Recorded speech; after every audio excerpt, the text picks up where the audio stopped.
A simple test could have alerted officials that the drinking water at Camp Lejeune was contaminated, long before authorities determined that as many as 1 million Marines and their families were exposed to a witch's brew of cancer-causing chemicals. But no one responsible for the lab at the base can recall that the procedure, mandated by the Navy, was ever conducted. The U.S. Marine Corps maintains that the carbon chloroform extract, CCE, test would not have uncovered the carcinogens that fouled the southeastern North Carolina base's water system from at least the mid-1950s until wells were capped in the mid-1980s. But experts say even this relatively primitive test, required by Navy health directives as early as 1963, would have told officials that something was terribly wrong beneath Lejeune's sandy soil. A just-released study from the Federal Agency for Toxic Substances and Disease Registry cited a February 1985 level for trichloroethylene of 18,900 parts per billion in one Lejeune drinking water well, nearly 4,000 times today's maximum allowed limit of 5 ppb. Given those kinds of numbers, environmental engineer Marco Caltofen said even a testing method as inadequate as CCE should have raised some red flags with a careful analyst.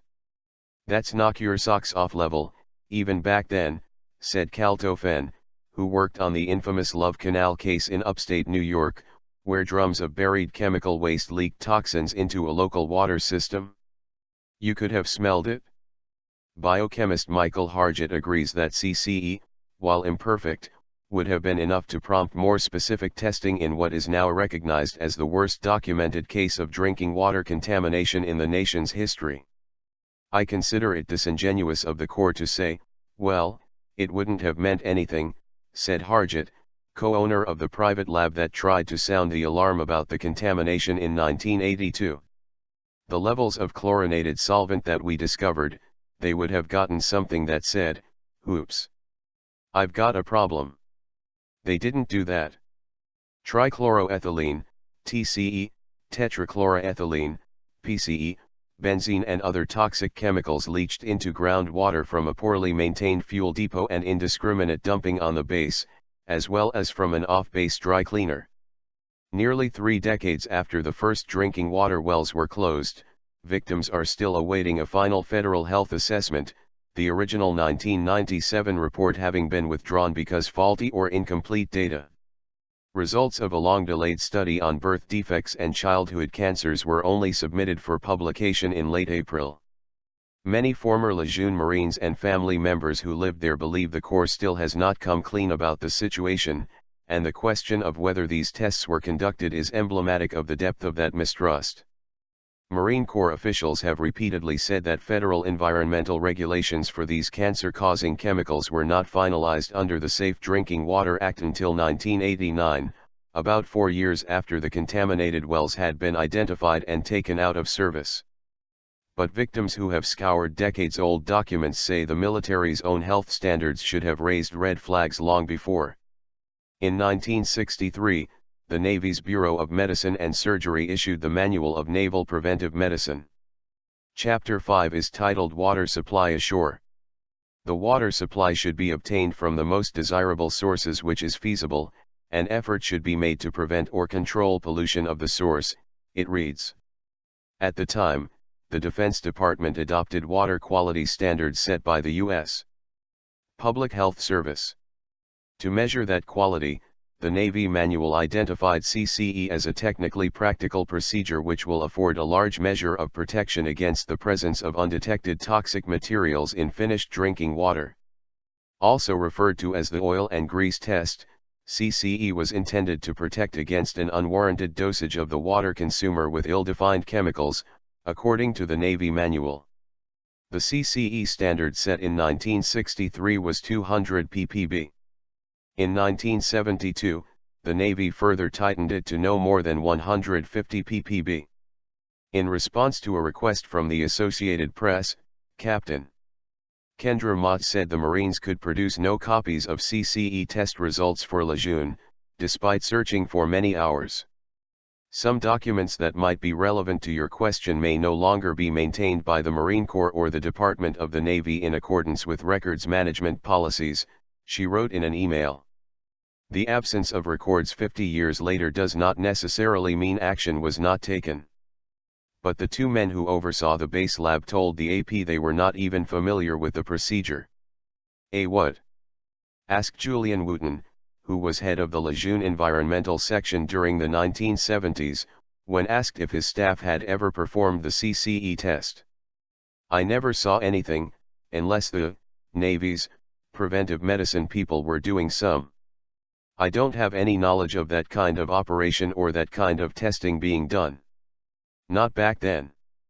I have no knowledge of it, said Danny Sharp, who succeeded Wooten as section chief and was in charge when the first drinking water wells were shut down in the mid-1980s. I don't remember that at all. Wooten was an ecologist, and Sharp's background is in forestry and soil conservation. But Elizabeth Betts, the supervisory chemist at Lejeune from 1979 to 1995, was also at a loss when asked about the CCE testing. I do not remember any such test being requested, nor do I remember seeing any such test results, Betts, who later worked for the U.S. Environmental Protection Agency's National Exposure Branch at Research Triangle Park outside Raleigh, wrote in a recent email. Harjit, the former co-owner of Granger Laboratories in Raleigh, said he never saw any evidence that the base was testing and treating for anything beyond E. coli and other bacteria. That was a state regulation, that they had to maintain a sanitary water supply, he said. And they did a good job at that.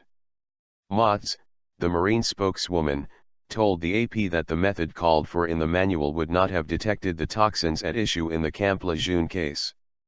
The CCE method includes a drying step and a distillation, evaporation, step where chloroform is completely evaporated, she wrote in an email. These volatile organic compounds, by their chemical nature, would evaporate readily as well, she wrote. ATSDR contacted the EPA about the utility of such testing and concluded it would be of no value in detecting TCE, PCE, or benzene, Deputy Director Tom Sinks wrote in an email to members of a community assistance panel on Lejeune. It is doubtful that the weight of their residue would be detectable when subjected to this method, Sinks wrote. Kaltofen, a professor at Worcester Polytechnic Institute in Massachusetts, acknowledged that CCE is a relatively primitive test. But in addition to the water's odor, Kaltofen said, there are some things that a careful analyst would easily have noticed. Harjit agreed. It would have prompted you to simply say, wow. There is something here. Let's do some additional work, he told the AP.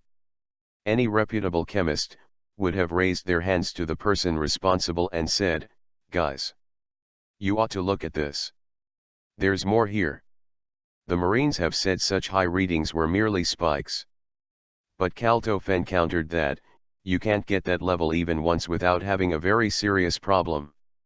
It's the worst case. In a recent interview, Wooten told the AP that he knew something was wrong with the water as early as the 1960s, when he worked in the maintenance department. I was usually the first person in the big building that we worked in, he said. And I'd cut the water on and let it run, just go and flush the commodes and cut the water on and let it run for several minutes before I'd attempt to make coffee. Wooten said he made repeated budget requests for additional equipment and lab workers. But as Betts told a federal fact-finding group, the lab was very low on the priority list at the base. She said her group, the Natural Resources and Environmental Affairs Department, was like the red-headed stepchild. Even a series of increasingly urgent reports from an Army lab at Fort McPherson, Gage, beginning in late 1980, failed to prompt any real action.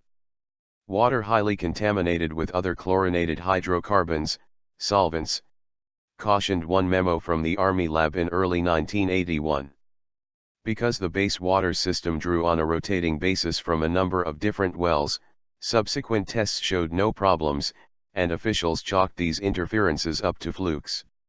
One base employee told the fact-finding group that in 1980, they simply did not have the money nor capacity to test every drinking water well on the base. This type of money would have cost well over $100,000, and their entire operating budget was $100,000, the employee said, according to a heavily redacted summary obtained by the AP from the Department of Justice through the Freedom of Information Act. However, they did not do the well testing because they did not think they needed to. So, from late 1980 through the summer of 1982, the former employee told investigators, this issue simply laid there. No attempts were made to identify ground contamination at Hadnot Point or Tarawa Terrace, where most of the enlisted men and their families lived. It wasn't until a letter from Granger in August 1982 reported TCE levels of 1,400 ppb that any kind of widespread testing began. Though the EPA did not yet enforce a limit for TCE at the time, the chemical had long been known to cause serious health problems. That is when the light bulb went off, Sharp told federal investigators in a 2004 interview, obtained by the AP. That is when we connected the tests of the 1980, 1981, and 1982 time period where trace of solvents were detected to this finding. Still, it was not until the final weeks of 1984 that the first wells were closed down. Between the receipt of that 1982 letter and the well closures, the employee told the fact-finding group, they simply dropped the ball. Each year of delay meant an additional 10,000 people may have been exposed, according to marine estimates. Municipal utilities around the country were using far more sophisticated tests to detect much lower contaminate levels, said Kaltofen, while the people at Camp Lejeune were doing the bare minimum. And it wasn't enough. Last year, President Obama signed the Camp Lejeune Veterans and Family Act to provide medical care and screening for Marines and their families, but not civilians, exposed between 1957 and 1987, although preliminary results from water modeling suggest that date be pushed back at least another 4 years. The law covers 15 diseases or conditions, including female infertility, miscarriage, leukemia, multiple myeloma, as well as bladder, breast, esophageal, kidney and lung cancer. Jerry Ensminger, a former drill sergeant, blames the water for the leukemia that killed his 9-year-old daughter, Janie, in 1985. He and Michael Partain, a Marine son who is one of at least 7 dozen men with Lejeune ties diagnosed with a rare form of breast cancer, have scoured the records, and he thinks the Corps has yet to accept responsibility for its role in this tragedy. If I hadn't dug in my heels, Ensminger said, this damned issue would have been dead and buried along with my child and everybody else's.